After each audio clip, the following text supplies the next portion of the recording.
தேவன் தைரியம் உள்ளவர்களின் தேவன். எப்ப தேவன் உன் கண்ணுக்கு தெரிவார் தெரியுமா? நீ வாழ்க்கையில துணிச்சலா தைரியமா சில முடிவுகளை எடுக்கும் பொழுதுதான் கர்த்தர் முன்னாடி தோன்றும். திருவாசன தந்தையில நெருங்கி சேருகிற தைரியம் எதனாலே உண்டானது என்றால், தேவன் அன்பானவர் என்பதை சிங்காசனத்தை விட்டு இறங்கி சிலுவைக்கு வந்து மரித்து, மகனே நீ கிட்ட வா, நான் உன் மேல அவ்வளவு அன்பா இருக்கிறேன் அப்படின்னு ஆண்டவர் அந்த வழியை திறந்து காண்பித்ததுனால அவருக்கு என்ன கெப்பாசிட்டி இருக்கு, உன்னை கொண்டு அவரால் என்ன செய்ய முடியும் அப்படின்றத வச்சுதான் தேவன் உன்னை பார்க்கிறாரு. நான் உங்களுக்கு நம்ம முதல்ல இந்த பிரசங்கம் எடுக்க ஆரம்பிச்ச போதே ஒன்று சொன்னேன். உங்க இருதயம் என்பது ஏதோ அது சில நேரங்களில் நாம நினைக்கிற மாதிரி நம்ம இந்த சரீரத்தில் இருக்கிற ஆர்கன் கிடையாது. அதை சொல்லலை எங்க பைபிள். இருதயம்னா நீங்க அந்த வசனம் என்ன படிச்சீங்க, உங்க ஆவியாகிய இருதயம். எங்க 1 பேதுரு 3ஆம் அதிகாரத்தில் நீங்க வாசிக்க பார்க்கலாம். 1 பேதுரு 3ஆம் அதிகாரம் 10 ஜீவனை விரும்பி இல்லம்மா 4:3-4 1 பேதுரு 3:4 அழியாத அதுதான் அலங்கரிப்பாய் இருக்கிற சாந்தமோ அமைதலும் உள்ள ஆவியாகிய இருதயத்தில். அப்ப இருதயம் அப்படின்றத இங்க பைபிள் என்ன சொல்லுதுன்னா, வெறும் இருதயம் சொல்லல, ஆவியாகிய இருதயம். அப்ப இருதயம் என்பது உங்களுடைய இன்னர் மேன், உள்ளான மனுஷன்ல இருக்கக்கூடிய பாருங்க ஒரு பகுதி, அந்த ஆவி. அதைத்தான் இருதயம் நம்ம பேசிட்டு இருக்கிறோம். அப்ப இந்த ஆவி என்பது என்ன, அல்லது இந்த இருதயம் என்பது என்ன அப்படின்னா, வசனம் சொல்லுது.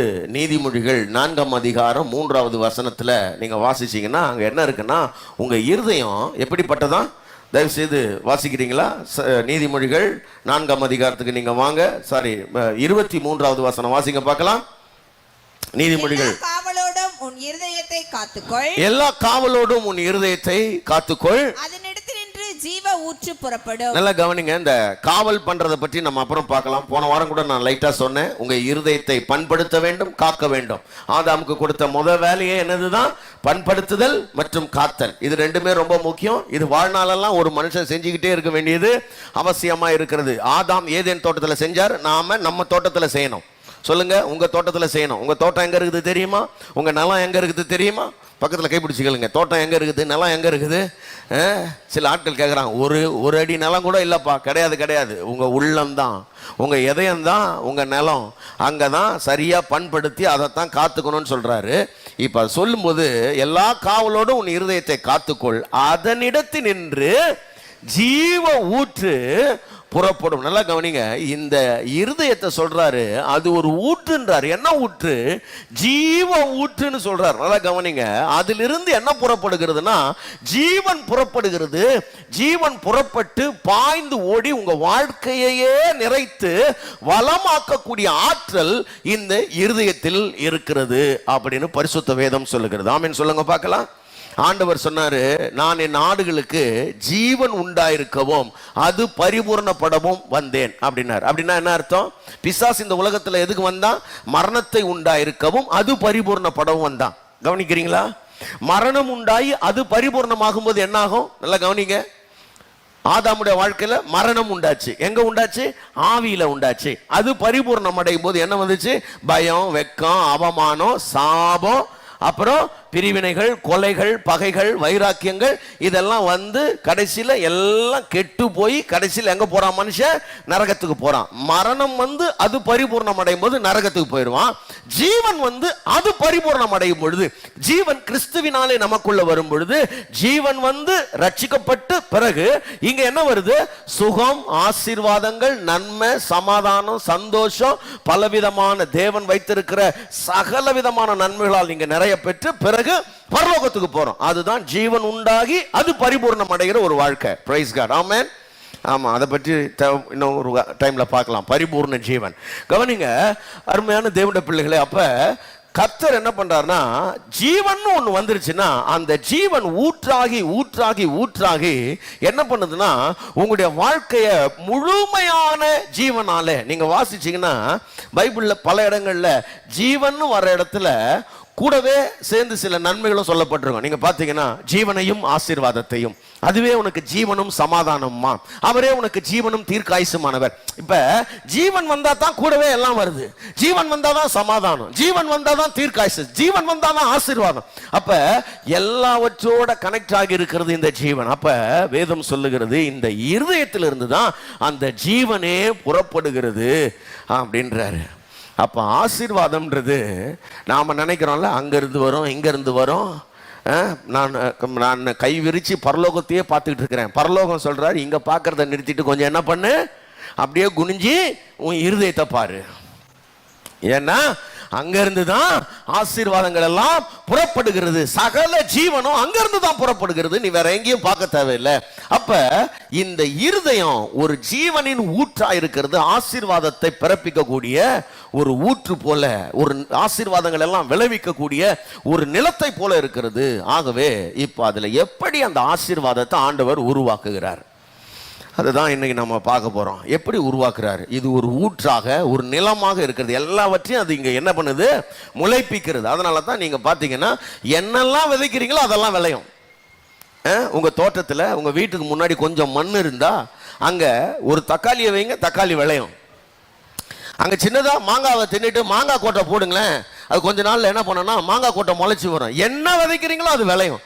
அதனால தான் ஆண்டவர் சொன்னார், இந்த விதைக்கிறவனை பற்றிய ஓமையில ரொம்ப அழகா சொன்னார். உங்க இருதயம் ஒரு நிலமா இருக்கிறது, அதுல தேவனுடைய வார்த்தையை கொண்டு போய் என்ன பண்ணணும்னா விதைக்கணும். விதையாகிய வசனத்தை விதைக்கணும். நீ அதை விதைச்சேன்னா அது என்ன பண்ணணும்னா அது தானா முளைக்கும். அவர் சொல்றாரு, நீ ஒன்னும் அதுக்கு போய் பண்ண தேவை, நீ விதைச்சிட்டு விட்டுரு, அது தானா முளைச்சு சிலது 30ஆக, சிலது 60ஆக, சிலது 100ஆக அது என்ன பண்ணும்னா பலன் கொடுக்கும்ன்றார். வாசிங்க மார்க் 4ஆம் அதிகாரம் 26வது வசனத்திலிருந்து சில வசனங்களை வாசிச்சீங்கன்னா உங்களுக்கு கொஞ்சம் நல்லா இருக்கும் நான் நினைக்கிறேன். வேகமா வாசிக்கலாம். பின்னும் அவர் அவர்களை நோக்கி தேவனுடைய ராஜ்யமானது ஒரு மனுஷன் நிலத்தில் விதையை விதைத்தது. நிலத்தில் விதைய விதைச்சிட்டு இரவில் தூங்கி பகலில் விழித்திருக்க. நல்லா கவனிங்க, அவன் போய் அதுக்கு என்ன பண்ணிட்டே இருக்க தேவையில்ல, எப்படி விளையுதுன்னு அவன் என்ன பண்ண தேவையில்லைன்னா பார்த்துக்கிட்டே இருக்க தேவையில்லை, எப்படி முளைக்குதுன்னு பார்த்துக்கிட்டே இருக்க தேவையில்லை. அவன் விதைய விதைச்சிட்டானோ போய் தூங்கிடுறான்.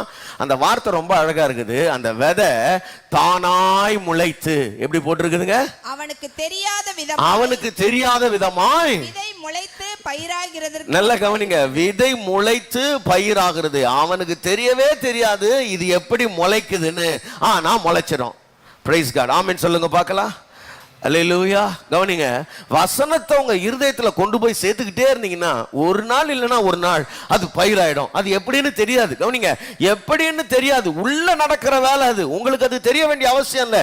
வெளியில கண்களுக்கு அது நாம பார்த்தாதான் நம்புவோம். நீ பார்க்கவே வேண்டியதில்லை. அது ஒரு நாளுக்கு விளைஞ்சு நிற்கும், அன்னைக்கு உனக்கு தெரியும். அதை நீ அறுக்கும் பொழுது அந்த ஆசீர்வாதங்களை அனுபவிக்கும் போது உனக்கு தெரிஞ்சிடும். அப்ப இந்த ப்ராசஸிங் இருக்குல்ல, இது எப்படி நடக்குது? இப்ப நம்ம இருதயத்துக்குள்ள வசனத்தை கொண்டு வந்துட்ட பிறகு என்ன நடக்குது?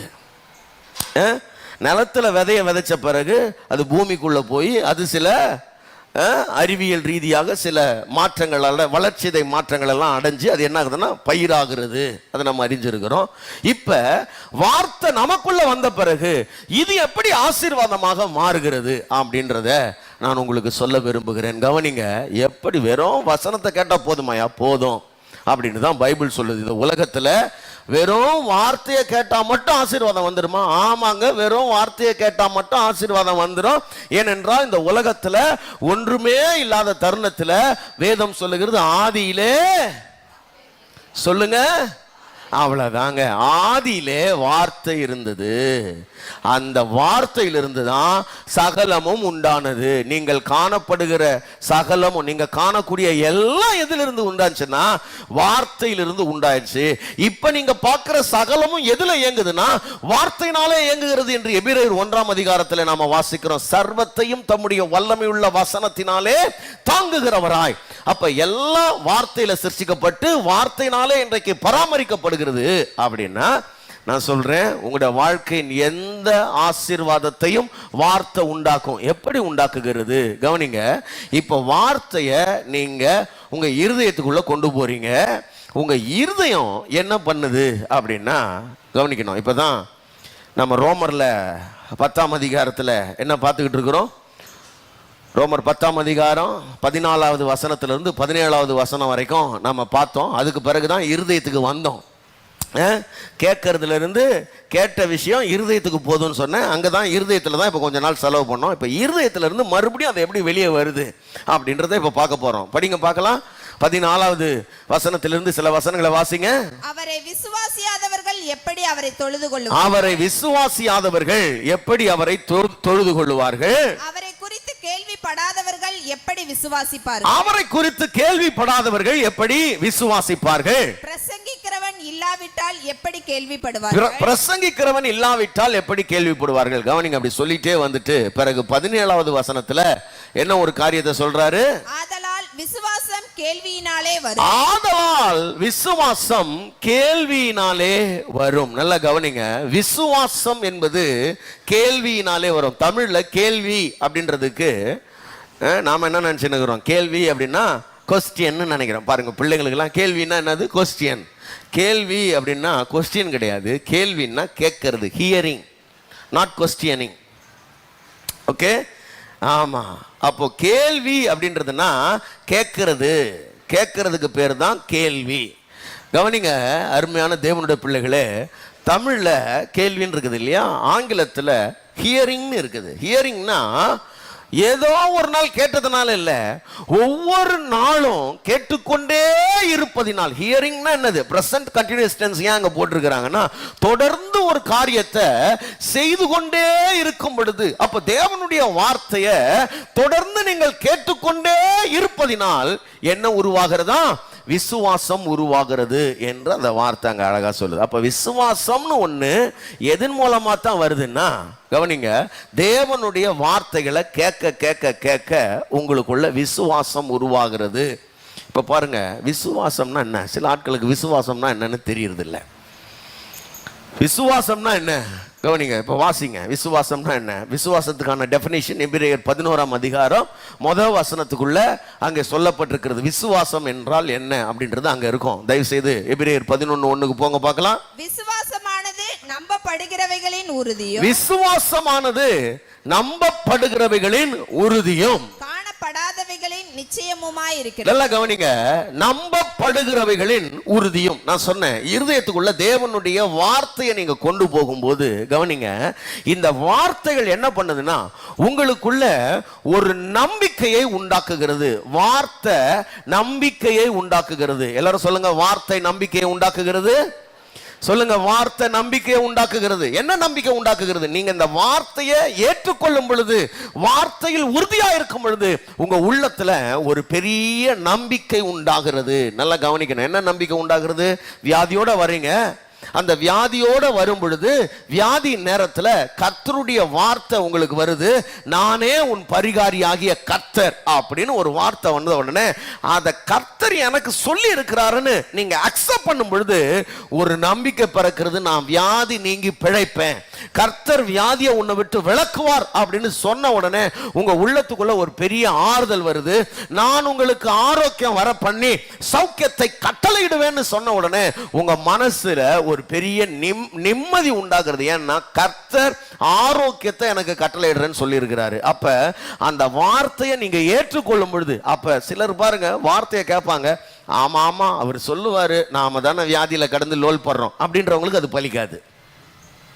அப்படின்றவங்களுக்கு அது பலிக்காது. ஆனா கர்த்தர் இதை எனக்காக சொன்னாரு, என் வாழ்க்கைக்கு இந்த வார்த்தை பலிக்கும் அப்படின்னு யார் இதை ஏற்றுக்கொள்றாங்களோ அவங்களுக்கு ஒரு பெரிய நம்பிக்கை உண்டாகிறது. பிரைஸ் காட், ஆமென். அப்ப நல்லா கவனிங்க, பண பிரச்சனைகளோட, பொருளாதார நெருக்கடியோட, கஷ்டங்களோட நீங்க வர்றீங்க அப்படின்னா அப்ப வேதம் உங்களுக்கு சொல்லும், சிங்கக்குட்டிகள் தாழ்ச்சி அடைந்து பட்டினியா கிடக்கும், கர்த்தரை தேடுறவங்களுக்கு ஒரு நன்மையும் குறைவுபடாதுன்னு உடனே உங்க மனசுக்குள்ள ஒரு நம்பிக்கை வருகிறது. நாளைக்கு என்ன பண்ணுவேன்னு கலங்கி வர்ற நேரத்துல உனக்கு குறைவுபடாது அப்படின்ற அந்த வார்த்தை ஒரு நம்பிக்கையை கொடுக்கும். இல்லையா? ஆமாவா இல்லையா? கர்த்தர் என் மேய்ப்பரா இருக்கிறார், நான் தாழ்ச்சி அடையேன். இக்கட்டு நாளில் கர்த்தர் தான் நமக்கு அரணா இருக்கிறார், அடைக்கலமா இருக்கிறார் அப்படின்ற அந்த வார்த்தைகளை படிச்ச உடனே நமக்கு ஒரு பெரிய சந்தோஷம் வருகிறது. ஏனென்றால் கர்த்தர் நம்முடைய வாழ்க்கையில நம்மை விட்டு விலகாம, நம்மளை கைவிடாம, நம்முடைய எல்லா தேவைகளையும் அவர் சந்திக்கிறவராக இருக்கிறார். இந்த தேவன் எப்படிப்பட்ட தேவன்? அவர் உங்களுடைய குறைவுகளெல்லாம் தம்முடைய மகிமையின் ஐஸ்வர்யத்தின்படி நிறைவாக்குகிற ஒரு தேவனா இருக்கிறார். அப்போ குறைவுகளை எல்லாம் நிறைவாக்குகிற ஒரு தேவன் இருக்கிறார்னா நான் ஏன் கலங்கணும்னு என் மனசுக்குள்ள ஒரு பெரிய நம்பிக்கை உண்டாகிறது. நல்லா கவனிங்க. இப்ப இந்த நம்பிக்கை வந்து வந்து வந்து என்ன ஆகுதுன்னா, இந்த நம்பிக்கையில நான் உறுதியாகிறேன். நல்லா கவனிக்கணும். விசுவாசம் என்பது என்னன்னா, நம்பப்படுகிறவைகளின் உறுதி. என்னுடைய நம்பிக்கைக்கான ஒரு உறுதி தான் விசுவாசம் என்று சொல்லப்பட்டிருக்கிறது. ஆங்கிலத்தில் அது ரொம்ப அழகா சில டிரான்ஸ்லேஷன்ல அழகா மொழிபெயர்த்திருக்கிறாங்க.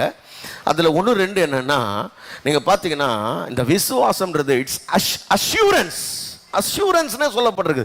எதெல்லாம் நீங்க நம்புறீங்களோ அதுக்கான அஷ்யூரன்ஸ் தான் விசுவாசம். இன்னொரு மொழிபெயர்ப்புல அது என்ன சொல்லப்பட்டிருக்குன்னா, சப்ஸ்டன்ஸ் ஆஃப் ஹோப் அப்படின்னு போட்டிருக்கு. சப்ஸ்டன்ஸ்னா என்னது பாருங்க. இப்ப நீங்க இந்த இந்த இந்த இந்த ஆமா இந்த இந்த புல்பீட் இருக்குது இல்லையா, இது எங்க இருந்து வந்தது? இதுக்கு பாருங்க, இதுக்கு பிளைவுட் செஞ்சிருக்கிறாங்க. இந்த பிளைவுட்டுக்கு மேல மைக்கெல்லாம் ஊட்டியிருக்கிறாங்க. இதுக்கெல்லாம் மூலப்பொருள் என்னன்னா மரம். அந்த மரத்தை எடுத்து மரத்தெல்லாம் அறுத்து அதை போட்டு போய் ப்ரெஸ் பண்ணி அதை பிளைவுடா மாற்றி அதுக்கப்புறம் இதுக்கான மூலப்பொருள் மரம். அப்போ இப்போ நீங்கள் ஒரு பிரியாணி செய்றீங்கன்னா அதுக்கு சில மூலப்பொருள்கள் இருக்குது இல்லையா. அப்போ ஃபெய்த்ன்றது என்ன அப்படி சொல்றாருன்னா, அது ஒரு மூலப்பொருள். உங்களோட வாழ்க்கையில எந்த நன்மைகளும் உண்டாக்குவதற்கான ஒரு மூலப்பொருள் தான் ஃபெய்த் அப்படின்னு சொல்றாரு. இன்னொரு ஆம்பிளிஃபைட் பைபிள்ல எப்படி போட்டிருக்குது இதுனா, இட்ஸ் அ டைட்டில் டீட் அப்படின்னு போட்டிருக்குது. ஆம்பிளிஃபைட்ல டைட்டில் டீட்னு போட்டிருக்குது. டைட்டில் டீட்னா என்னது? டைட்டில் டீட்னா என்னது பாருங்க. ஜெயராஜ் அண்ணா இருக்கிறாரு. அவர் பாருங்க, அவருக்கு ஒரு 10 ஏக்கரா இடம் இருக்குது அப்படின்னா, ஜெயராஜ் அண்ணா 2 ஏக்கராவை சர்ச்சுக்கு எழுதி கொடுத்துட்றாரு. 4 ஏக்கரா என் பிள்ளைங்களுக்கு இருக்கட்டும் பிரதர், ஆண்டவர் மேலே வச்சிருக்கிற அன்பில் நான் 2 ஏக்கரா கொடுத்துட்றேன் அப்படின்னு அவர் வாயில சொன்னார்னா நான் எப்படி நம்புவேன்? நம்ப மாட்டேன். உடனே அவர் என்ன பண்ணுறாரு, போய் அதை பத்திரம் பண்ணி எடுத்துட்டு வந்து சர்ச்சு பேரில் ரிஜிஸ்டர் பண்ணி பத்திரத்தை கொடுக்குறாரு. இப்போ நான் நம்புவேனா மாட்டேனா? இடத்தையே நான் பார்க்கல, இடம் எங்க இருக்குதே தெரியல. ஆனா எங்க பத்திரம் பார்த்த உடனே எனக்கு என்ன தெரியும்? அண்ணன் நமக்கு கொடுத்துட்டாருன்னு எனக்கு தெரியும். ஆமாவா இல்லையா? Praise God. அப்ப அந்த விசுவாசம்ன்றது என்னன்னா, அந்த மாதிரி ஒரு டைட்டில் டீடு, அதாவது எல்லாம் உங்களுக்கு உண்டாயிருக்கிறது என்பதற்கான ஒரு உறுதி பத்திரம் தான் விசுவாசம்னு சொல்றாரு. அப்ப அந்த விசுவாசம்னு ஒண்ணு உங்களுக்குள்ள வரலன்னா, உங்களுக்கு டாக்குமெண்டே உள்ள வரலன்னு அர்த்தம். நல்லா கவனிக்கணும். விசுவாசம் ஒண்ணு வரலன்னா உங்களுக்குள்ள என்ன வரல? ஆமா, கையெழுத்து போட்ட பத்திரம் உங்களுக்குள்ள இல்லைன்னு அர்த்தம். கையெழுத்து போட்ட பத்திரம் இருந்தா தான் பாருங்க. இப்போ பத்திரம்னு ஒண்ணு இருந்துச்சுன்னா, ஊருக்குள்ள நான் போய் அவர் எழுதி வச்ச நிலத்தை நான் என்ன பண்ணலாம்? அங்க வேலி போடலாம். யாராவது கேட்க முடியுமா? யாரும் கேட்க முடியாது. ஏன்னா பத்திரம் இருக்குது.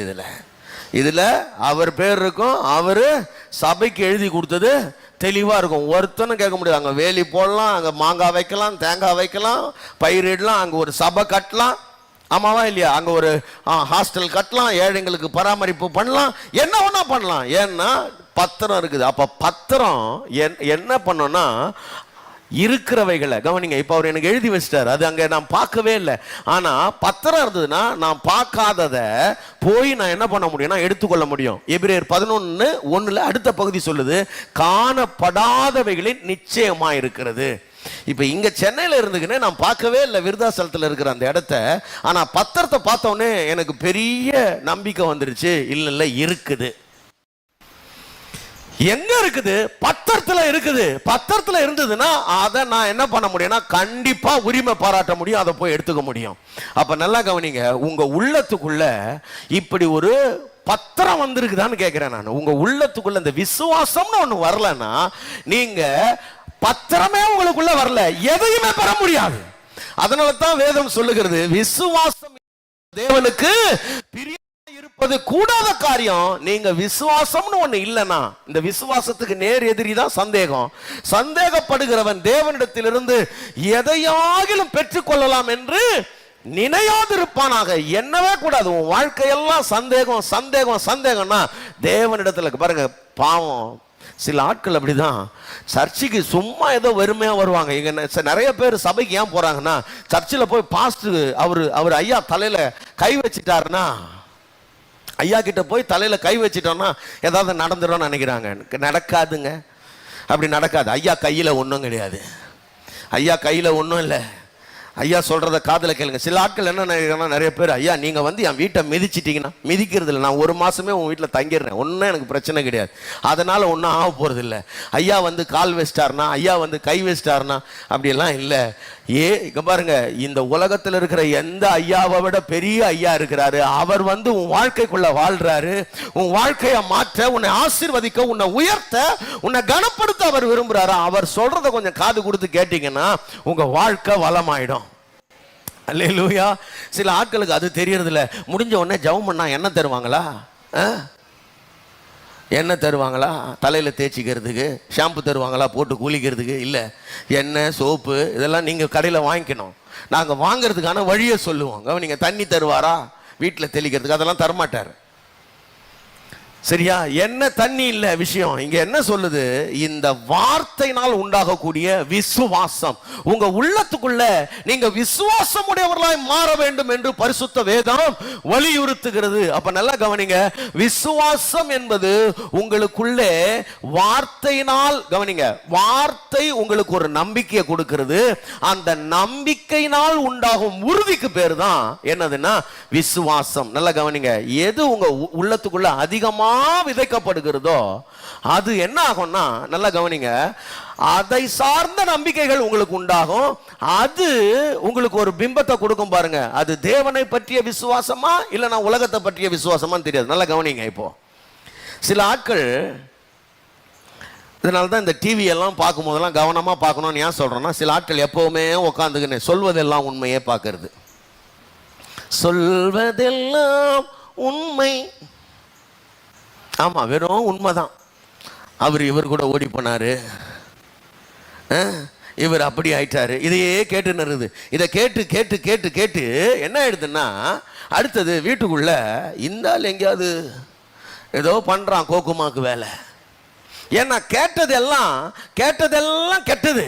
கெட்டதையே கேட்டு கேட்டு இப்ப நிலத்துல விதைச்சதெல்லாம் என்னதுன்னா கெட்டது. கெட்டதா விதைச்சதுக்கு பிறகு இப்ப நிலத்து இருதயத்துல இருந்து என்ன விளையும்? கெட்டது தான் விளையும். விதைச்சது தான் இப்ப விளையும். உடனே புத்தி என்ன போகுதுன்னா, இந்த ஆள் ஏதோ ஒண்ணு பண்றான் அப்படின்ற மாதிரி தோணும். பார்க்கிறவங்களெல்லாம் சந்தேகப்பட தோணும். பார்க்கிறவங்கெல்லாம் ரொம்ப மோசமானவங்கன்னு தோணும். நீங்க பாருங்க, நிறைய அதனால தான் இந்த ஃபெலோஷிப்லாம் ஏன் கரெக்ட் பண்ண சொல்றாங்க. ரொம்ப மோசமான ஆட்களோட நீங்க பழகிட்டு இருந்தீங்கன்னா, அவன் சுபாவம், அவன் எண்ணங்கள் எல்லாம் உங்களை என்ன பண்ணணும்னா ஆக்கிரமிப்பு செய்யும். அவன் எண்ணங்கள், அவன் செயல்பாடுகள் எல்லாம் உங்களை வந்து ஆக்கிரமிப்பு பண்ணும். அதுதான் விளையும். பிறகு வீட்டில் இதையே பேசி பேசி குடும்ப சமாதானம் கெட்டு போயிடும். குடும்பத்தில் ஒரே சண்டை, ஒரே சச்சரவு, ஒரே பொறாமை, ஒரே பகைமை, ஒரே கசப்புணர்ச்சி. காரணம் என்னன்னா, இந்த டிவியில எல்லாம் பாக்குறது. நேற்று சீரியல் என்ன ஆச்சுன்னே தெரியலக்கா. சிலர் பாருங்க சாப்பிட கூட மாட்டான், அதை அப்படியே பாக்குறது. ஏன்னா இதை எடுத்துட்டு போய் இருதயத்துல விதைச்சு விதைச்சு விதைச்சு அது உங்களுக்கு ஒரு நம்பிக்கையை கொடுக்குது. அது ஒரு விசுவாசத்தை உண்டாக்குது. ரொம்ப கேவலமானது, தவறானது. அதனால தான் நாம என்ன சொல்றோம்னா, தேவனுடைய வார்த்தைகளை கொண்டு போய் இருதயத்துல விதைத்து விதைத்து விதைத்து வார்த்தையினால் உண்டாகிற நம்பிக்கை. கவனிங்க, வார்த்தையினால் உண்டாகிற நம்பிக்கை. எப்படிப்பட்ட நம்பிக்கை? வார்த்தை என்ன சொல்லுது? கர்த்தர் எனக்கு நன்மையானதை தருவார். ஆமென். கர்த்தர் எல்லா தீமைக்கும் உன்னை விலக்கி காப்பார். ஆமென் சொல்லுங்க பார்க்கலாம். உன் வலது பக்கத்தில் 1000 பேரும் உன் இடது பக்கத்தில் 10000 பேர் விழுந்தாலும் அது உன்னை அணுகாது அப்படின்ற ஒரு நம்பிக்கை. ஐயா, எனக்கு அவங்க அதை பண்றாங்க, இவங்க இதை பண்றாங்க, எங்க எதிர்த்து வீட்டுக்காரி என்னை பார்த்தாலே கரிச்சி கொட்டுறா, என் வேலை மேல என்னை போட்டு கொடுத்துக்கினே இருக்கிறாங்க, எங்க மாமியார் சரியில்லை, எங்க மருமக சரியில்லை, எங்க நாத்தனார் சரியில்லை, எங்க சித்தப்பா பையன் ஒருத்தருக்கு அவன் தான் இதெல்லாம் பண்றான். எவன் என்ன பண்ணாலும் சரி, உனக்கு விரோதமாய் உருவாக்கப்படும் எந்த ஆயுதமும் வாய்க்காதே போகும். ஒரு வழியா வருவாங்க, 7 வழியா ஓடி போவாங்கன்னு வார்த்தை சொல்லுது. ஆகவே அந்த வார்த்தை உண்டாக்குற நம்பிக்கை உங்க இருதயத்துல ஒரு அது உறுதியா தங்கிடணும். அதுல இருந்து ஒரு விசுவாசம் பிறகுது பாருங்க. அப்பதான் உங்க வாழ்க்கையை சரியாவே வாழ ஆரம்பிப்பீங்க. Praise the Lord. ஹல்லேலூயா. அதனால தான் இந்த வாழ்க்கைக்கு பேரே விசுவாச வாழ்க்கைன்னு பேரு. நிறைய பேர் கிறிஸ்தவங்களுக்கு விசுவாச வாழ்க்கைன்னா என்னன்னே தெரியாது. விசுவாச வாழ்க்கைன்னா அவங்க என்ன நினச்சினுக்கிறாங்கன்னா பேர் மாற்றிக்கிறது, ஞானஸ்தானம் எடுத்துறது, ஏதாவது ஒரு சர்ச்சில் போய் மெம்பர் ஆகிடுறதுன்னு நினப்பு, இல்லைன்னா கலர் சட்டையை தூக்கி போட்டு வெள்ளையை மாட்டிக்கிறதோ, கழுத்து காதில் மூக்கில் இருக்கிறதெல்லாம் எடுத்து போட்டு பிளைனாக இருக்கிறதோ, மொட்டை அடிச்சுக்கிறதோ, தாடி வளர்த்துக்கிறதோ எல்லாம் விசுவாச வாழ்க்கை இல்லை. விசுவாச வாழ்க்கைன்னா என்ன? அதரிசனமான காரியங்களை, காணக்கூடாதவைகளை இருதயத்தில் கண்டு வாழுகிற வாழ்க்கை தான் விசுவாச வாழ்க்கை. பிரைஸ் காட், ஆமென். காணப்படாதவைகளின் நிச்சயமாய் இருக்கிறது அப்படின்னு அங்க சொல்லப்பட்டிருக்கு. காணப்படாதவைகள், கவனிங்க, எதுல காணப்படல? இப்ப என் கண்ணுக்கு தெரியல, ஆனா எங்க அது காணப்படுகிறது? வார்த்தையில அது காணப்படுகிறது. வார்த்தையில என்ன பண்ணப்படுது? காணப்படுது. வார்த்தையில இருக்குது, டாக்குமெண்ட்ல இருக்குது. அது டாக்குமெண்ட்ல இருக்கிறதுனால அதை நான் பார்க்கறத நான் முழு நிச்சயமா நம்புறேன். பாருங்க எப்படிங்க அதை நான் நம்புறது? ஜெயராஜ் பிரதர்னு ஒருத்தர் எழுதி கொடுத்த டாக்குமெண்ட்டை நான் ஏன் நம்புறேன்னா, ஜெயராஜ் பிரதர்னு ஒருத்தர் இருக்கிறாருங்க. ஆமாவா இல்லையா? இருக்கிறாரா? இருக்கிறாரு. இருக்கிற ஒருத்தர் எழுதி கொடுத்த டாக்குமெண்ட்டை நம்புறேன் நான்.